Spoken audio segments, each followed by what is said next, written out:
Hi అండి అందరికీ. ఈరోజు సేమియా కేసరి చేసుకోవడం మీకు చూపిస్తున్నానండి.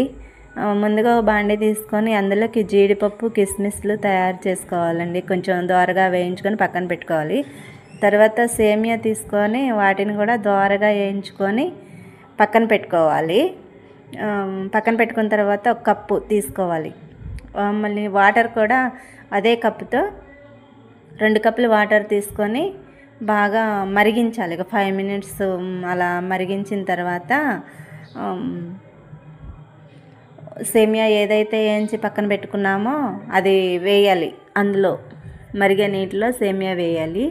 వేసిన తర్వాత ఒక 5 మినిట్స్ కుక్ అవ్వాలండి. బాగా ఒక 5 మినిట్స్ కుక్ అయిన తర్వాత అది దగ్గరగా వచ్చిన తర్వాత పంచదార ఒక 1/2 కప్పు, అంటే బాగా పంచదార తినేవాళ్ళు ఉంటే కప్ వేసుకోవచ్చు. కొంచెం షుగర్ తక్కువ తినేవాళ్ళు ఉంటే 1/2 కప్ వేసుకొని అలా లైట్గా కలవ తిప్పుకొని దగ్గర పడ్డ తర్వాత మనం వేయించి పక్కన పెట్టుకున్న జీడిపప్పు కిస్మిస్ అన్నీ అందులో వేసుకోవాలి.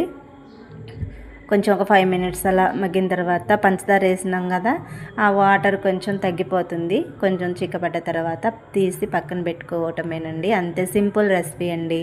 మీకు నచ్చితే కనుక సబ్స్క్రైబ్ చేసుకోండి, ఒక లైక్ ఇవ్వండి, షేర్ చేయండి. ఇంకేమైనా థ్యాంక్ యూ అండి.